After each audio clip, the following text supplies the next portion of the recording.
been an interesting several days. Anthropic accidentally leaked its own secret model. Bots are coming really close to outnumbering humans on the internet. OpenAI axed 3 of its products, including Sora, and with it, its billion-dollar deal. And English Wikipedia has banned AI completely. And more, so let's jump straight into it. Anthropic, an AI safety-first company, emphasis on the word safety, accidentally leaked details of its most powerful unreleased model this week through a misconfigured content management system, the kind of vulnerability you'd hope that their AI could actually catch. Fortune discovered roughly 3,000 unpublished assets sitting in a publicly searchable data store. Draft blog posts, PDFs, images, you name it, all just hanging out there on the internet for anyone to find. Fortunately, yeah, I went there. For them, Fortune found and informed Anthropic about the issue. Among the information was a draft blog post announcing a new model called Claude Mythos, which Anthropic describes as by far the most powerful AI model they've ever developed. It's part of their new tier called Capybara, which sits above their current smallest model, which is, of course, Opus. According to the draft, it dramatically outperforms Opus 4.6 on coding, reasoning, and cybersecurity. The reason this is interesting is the leaked draft warned that Mythos is currently far ahead of any other AI in cyber capabilities, and that it presages an upcoming wave of models that can exploit vulnerabilities in ways that far outpace the efforts of defenders. Resulting from this is cybersecurity stocks dropping several percent on the news alone. I guess faith in cybersecurity just isn't what it used to be. Crazy to think that this all happened because of default setting that made uploads public unless you set them to private. That's definitely how I'll do it, which is probably why I'm also not in cybersecurity.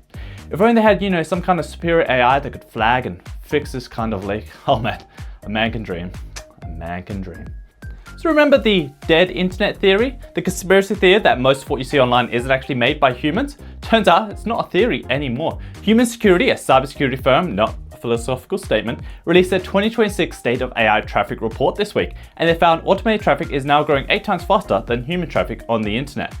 AI-driven traffic specifically surged 187% over the course of 2025 alone. Traffic from AI agents, the kind that browse and buy stuff on your behalf, grew nearly 8,000% in a single year. Human, I'm not sure why they chose that name. Anyway, they analyzed over 1 quadrillion interactions to reach these numbers. That's a 1 with 15 zeros, which is a lot of zeros for a report about the internet being full of not people. OpenAI's bots account for roughly 69% of AI-driven traffic. Meta is next at 16% and Anthropic at a measly 11%. And if you're wondering why Google isn't on this list, it's down to the fact that their crawlers are classified as search infrastructure rather than AI-driven traffic, as they not only scrape, but they also index sites at the same time. So a 2-for-1 kind of deal. Cloudflare CEO Matthew said that the internet was about 20% bots before AI. He now predicts that AI will pass humans by 2027. Humans' data, however, suggests the timeline might be a bit generous. Sites such as Reddit are also trying to do something about it. They announced new human verification requirements this week and are currently removing 100,000 bot accounts per day, which means I've probably been chatting with a few bots in the past several months. Guess it still beats talking to a brick wall, right? In what can only be described as spring cleaning at gunpoint, OpenAI has killed 3 products in a single week. Sora, their AI video app, is being shut down, with the app going offline on the 26th of April.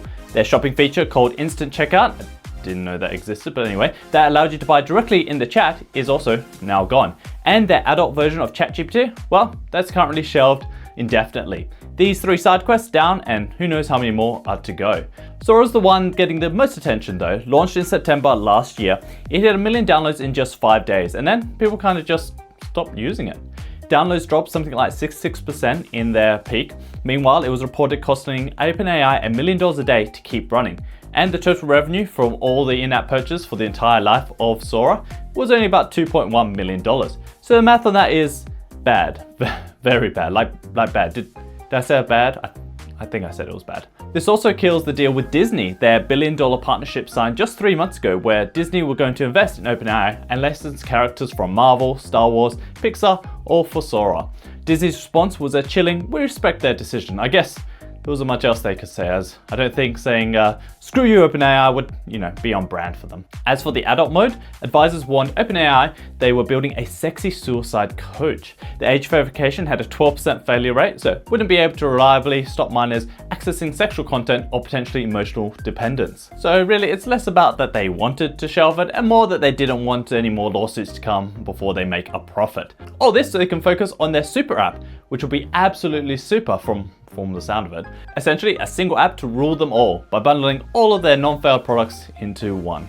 English Wikipedia, the actual free encyclopedia that somehow still runs on donations and volunteer editors, has officially banned the use of AI-generated or rewritten articles. The editors voted on this through a formal process and it passed 44-2. The new policy is pretty clear. You can't use ChatGPT, Gemini, Claude, or any other LLM to write or rewrite Wikipedia pages.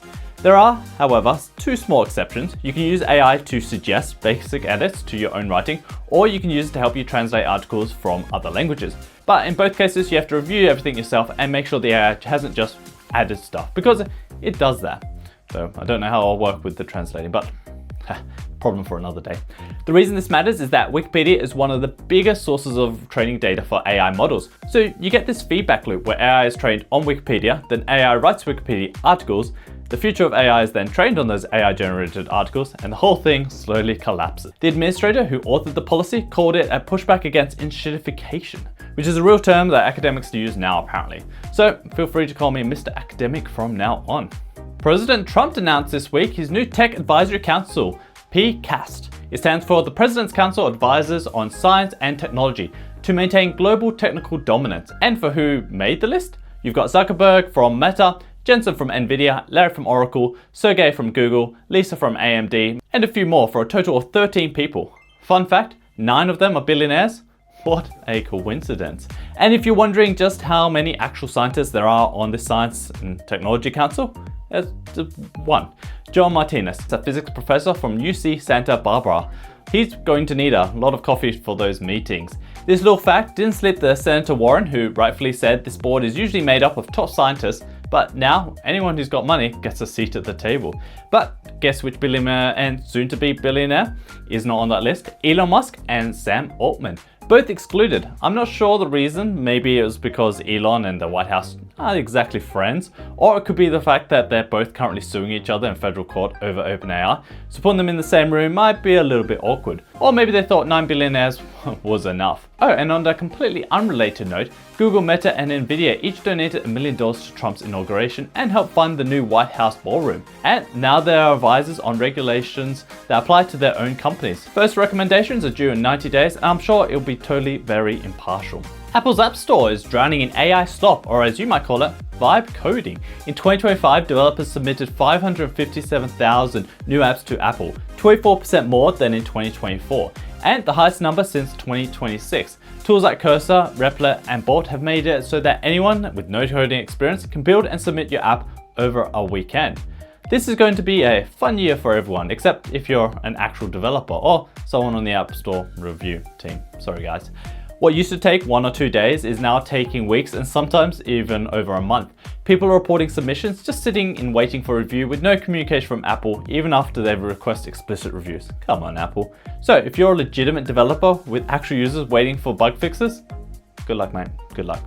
Apple's also been cracking down on vibe coding tools themselves. They blocked updates from Replit and Vibecoder earlier this month for violating Apple Store rules about executing code that changes an app's functionality after it's been reviewed, which is actually a security concern, so can't really fault Apple here. So are these vibe coding apps actually making money? Probably not. 94% of all in-app purchases goes to just top 1% of apps. And with the flow of low quality submissions making discovery even harder, building something good isn't enough anymore. You also need people to find it, which is getting harder by the day. And speaking of getting harder, I'll be back here this time Friday for the next update.